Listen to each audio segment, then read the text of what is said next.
The massive shadow fell across Earth like a dark blanket covering the sun.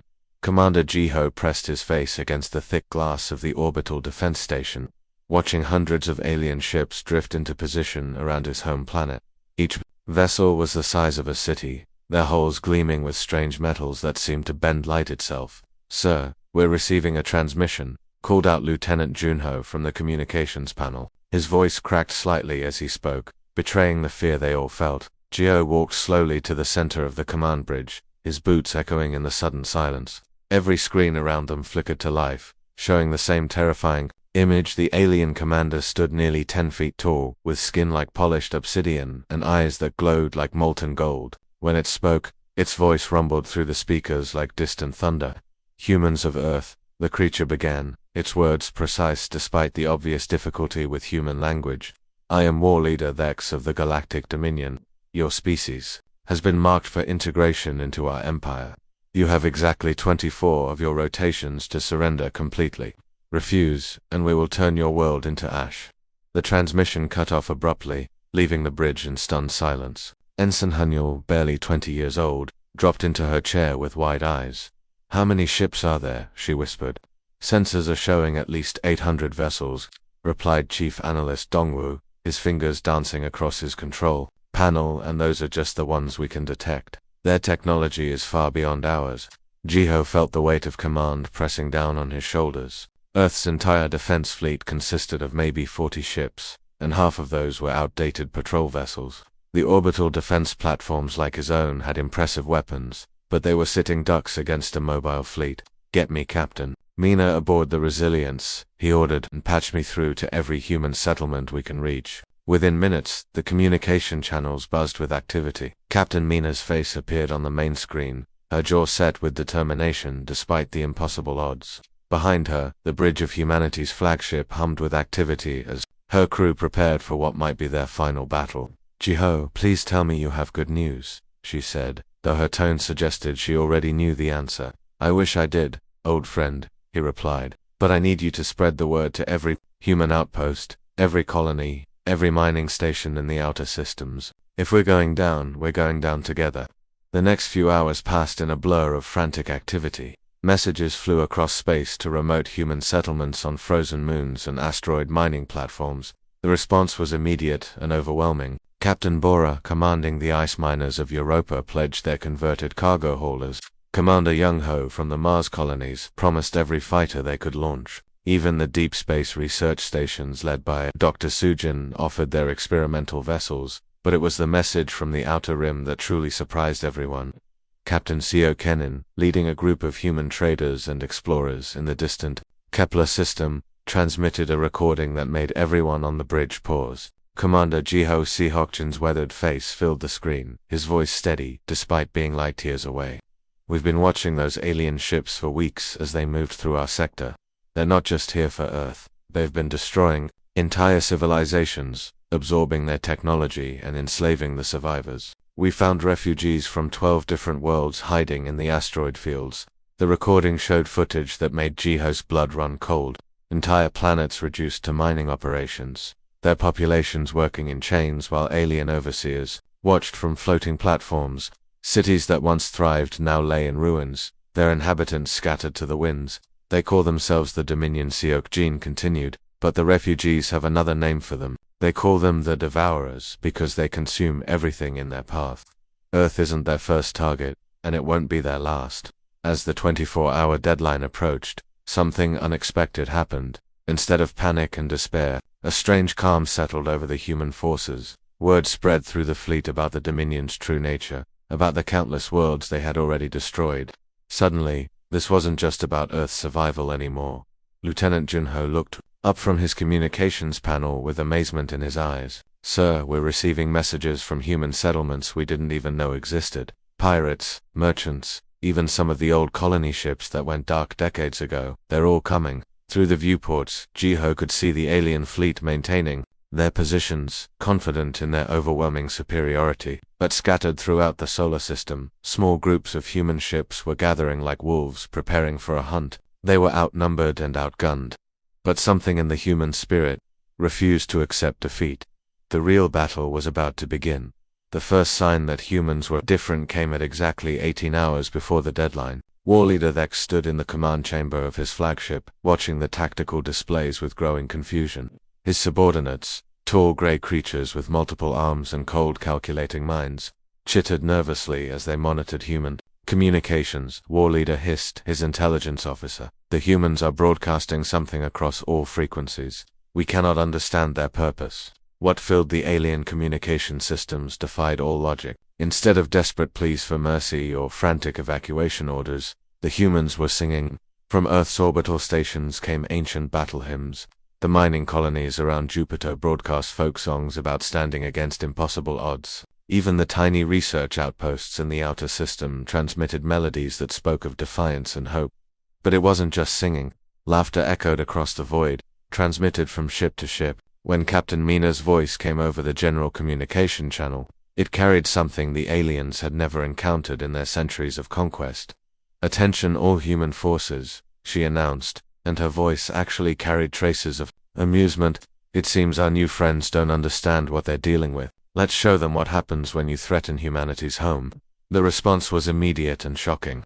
Across every human frequency, voices joined in with jokes, battle cries, and even insults directed at the alien fleet. Private Cholwu from the Lunar Defense Batteries started a countdown timer.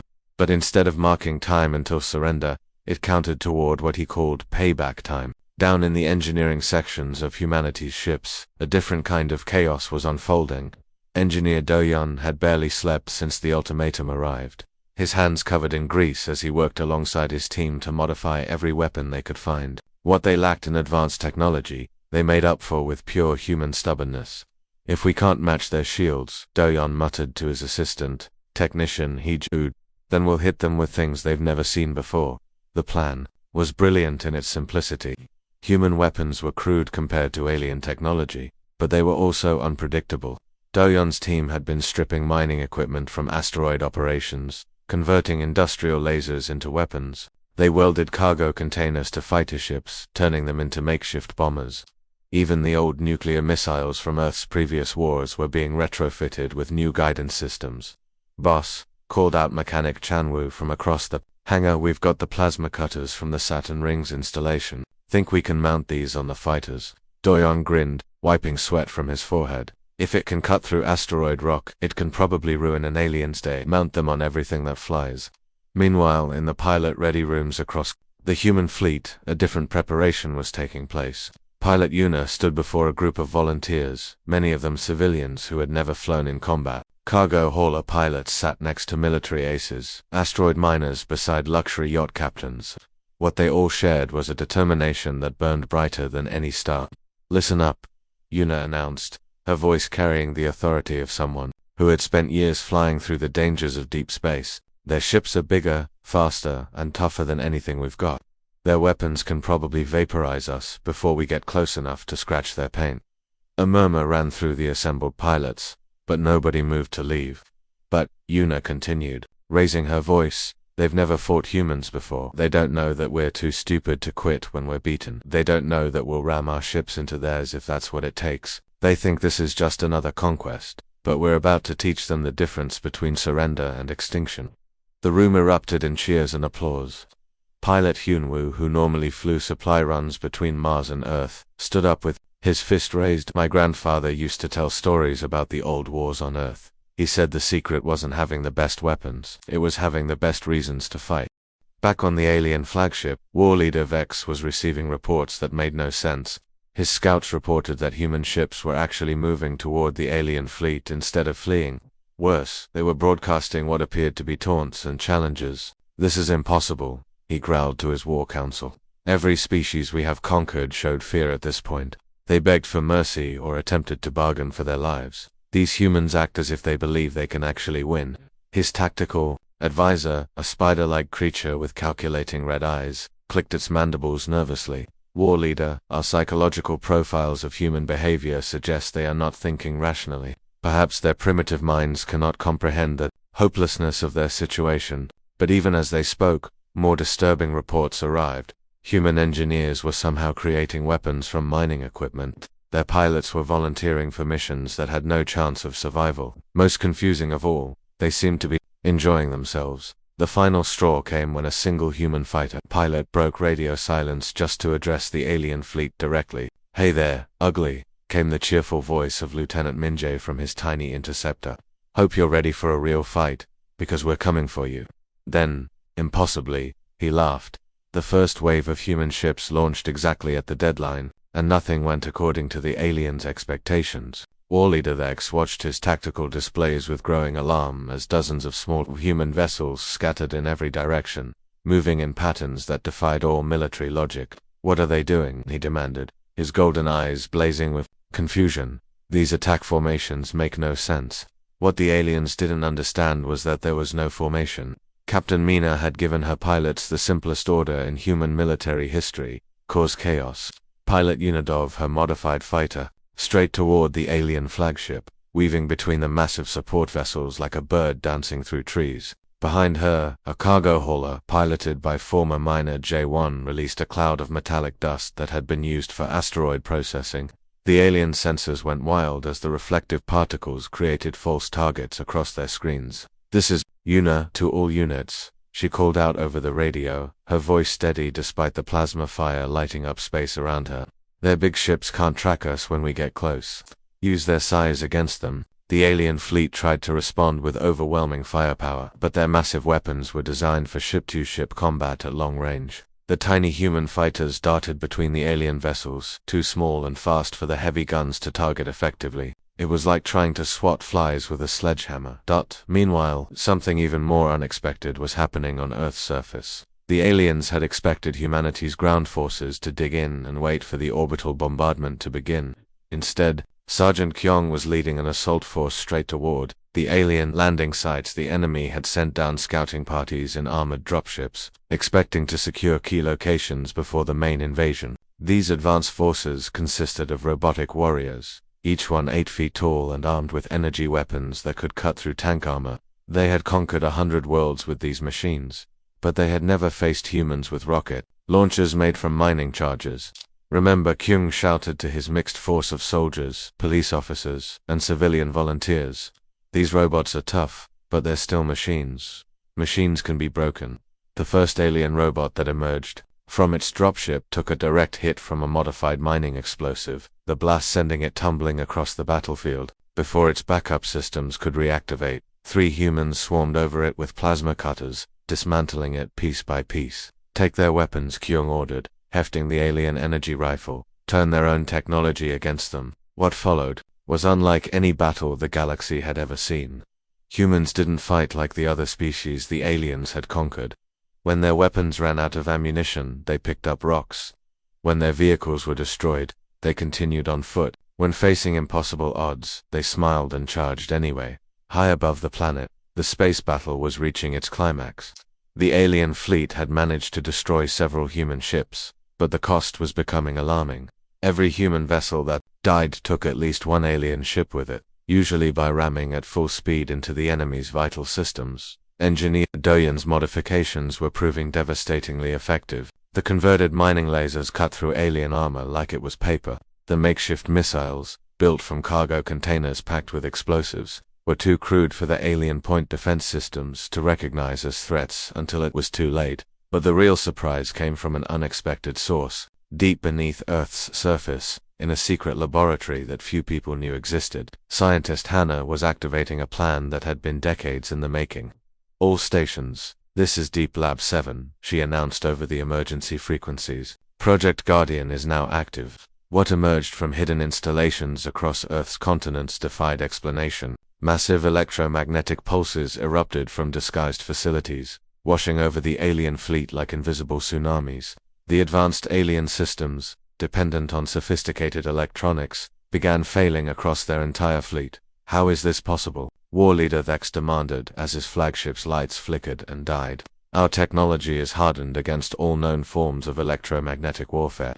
What he didn't know was that Hannah and her team had been studying crashed alien probes for 20 years, learning their weaknesses and preparing for this exact moment. The humans had been planning for an invasion long before it arrived. As alien ships began falling from orbit, their systems crippled by the electromagnetic assault, the human fighters pressed their advantage.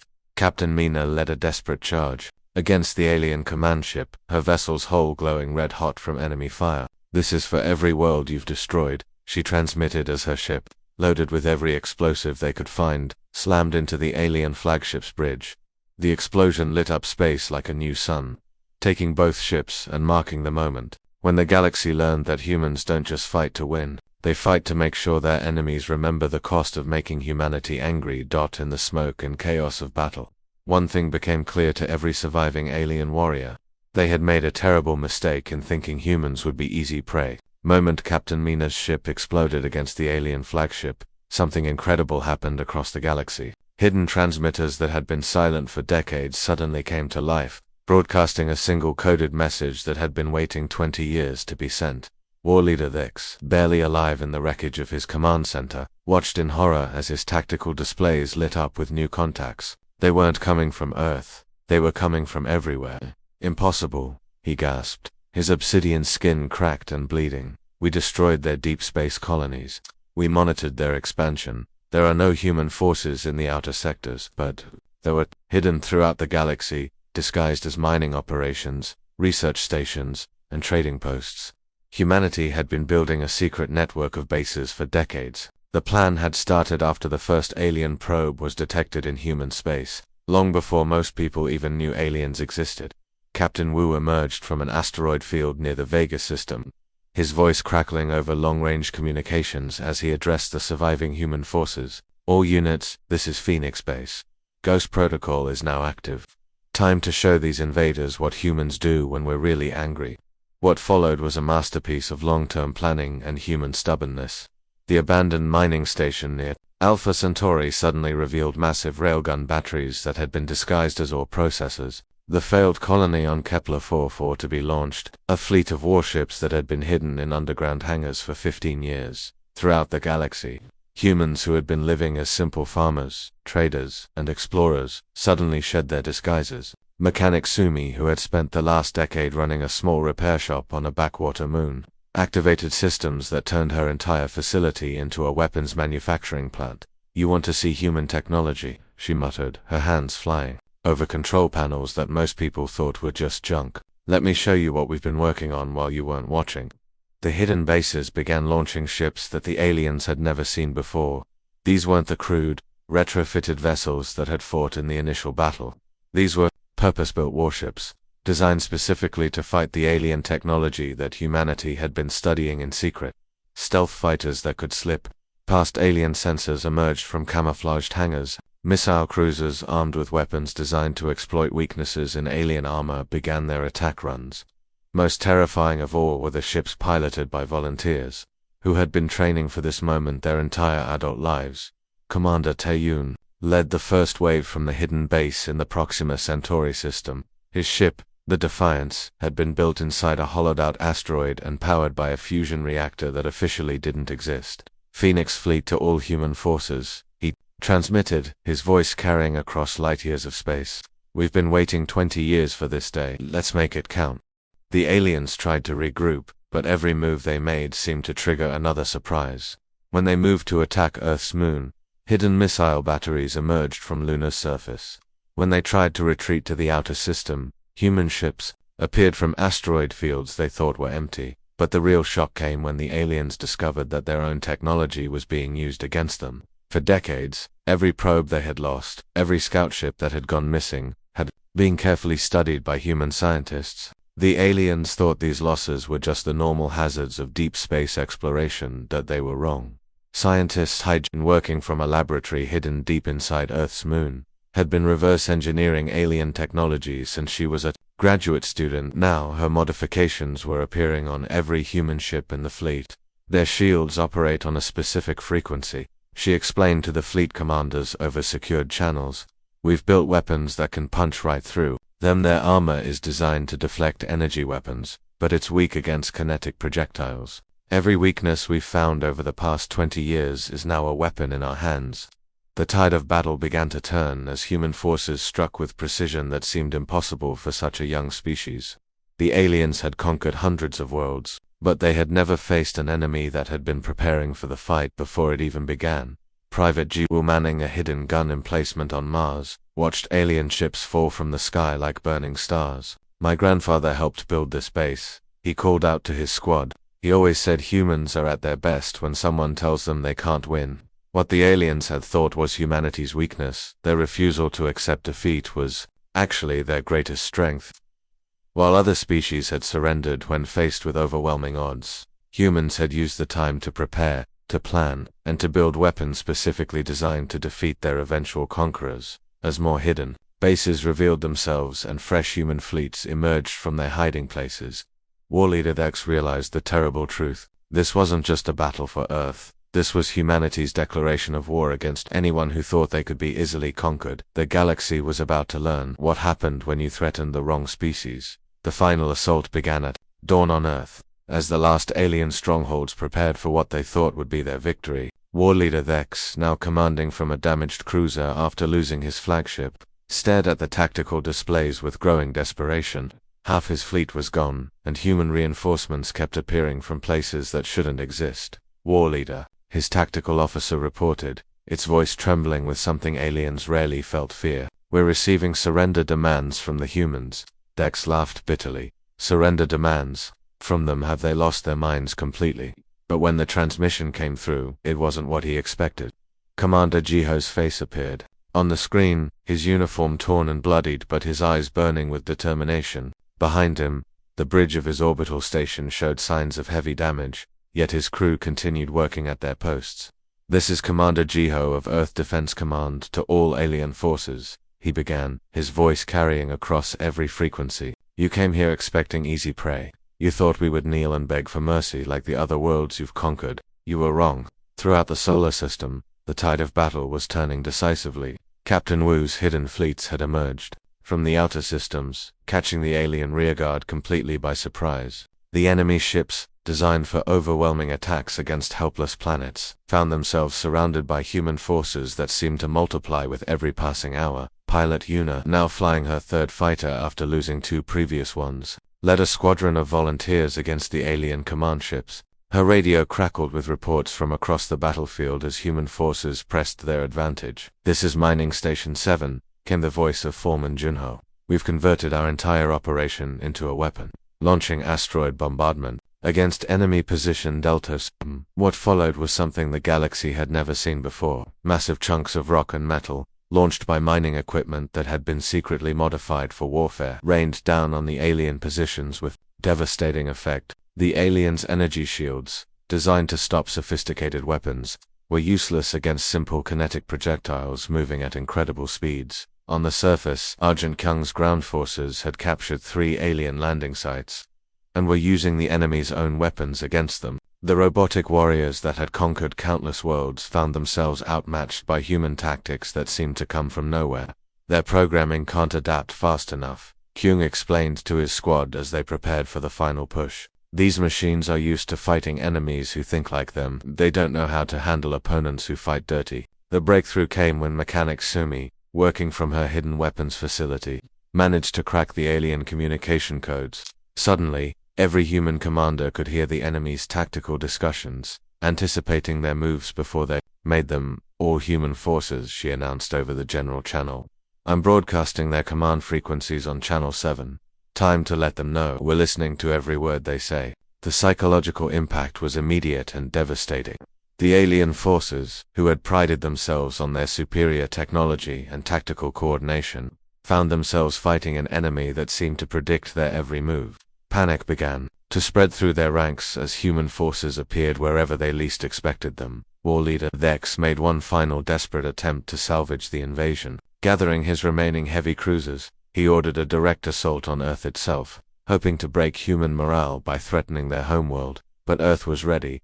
Scientist Hannah's electromagnetic pulse generators fired again, this time with twice the power of the first attack. The massive energy waves swept through space, crippling the alien heavy ships and leaving them drifting helplessly. As their systems failed, human fighters swarmed over them like angry wasps. This is Captain Seochin from the Outer Rim, came up transmission that brought cheers from every human position. Sorry we're late to the party, but we brought friends. Behind his battle-scarred fleet came ships that made even the humans stare in amazement.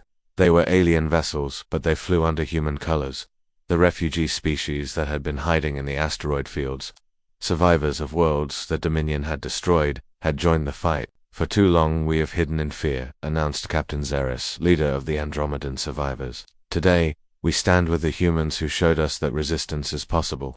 The final blow came from an unexpected source. Private Minjay, the fighter pilot who had taunted the aliens at the beginning of the battle, managed to penetrate the defenses of the alien command ship through sheer audacity and exceptional flying. "Hey there, ugly," he transmitted as his fighter, loaded with every explosive he could find, approached the enemy bridge. "Remember me, this is for every world you've destroyed." But instead of ramming the ship, he managed to plant a boarding charge and escape at the last second. The explosion tore through the alien command center, leaving their fleet without central coordination. Within hours, the remaining alien forces were in full retreat. The mighty Galactic Dominion, conquerors of 100 worlds, fled from a single planet whose inhabitants had refused to surrender. As the last alien ship disappeared into hyperspace, a strange quiet fell over the solar system. Then, from every human ship, station, and outpost, came the sound that had started it all. Laughter. Not the bitter laughter of victory, but the joyful sound of people who had faced impossible odds and survived. Commander Jiho stood on his damaged bridge, looking out at the debris field that had once been an invasion fleet. "This is Earth to all human forces," he announced. "Mission accomplished. Welcome to the day the galaxy learned that humans don't surrender." The news spread across space faster than light, carried by trading ships and communication relays to every corner of the galaxy. The story of how one small planet had defeated the unstoppable Dominion became legend. Other worlds that had lived in fear of the conquering fleets began to whisper of resistance. And in the depths of space, on hidden bases and secret installations, humans continued their work, because they knew that somewhere out there, other enemies might be watching, other threats might be gathering. But now the galaxy knew the truth. Humans were not prey. They were not victims waiting to be conquered. They were the species that turned miners into warriors, cargo haulers into battleships, and impossible odds into victory. The universe had learned what happened when you threatened humanity's home. It would remember that lesson for a very long time. The end.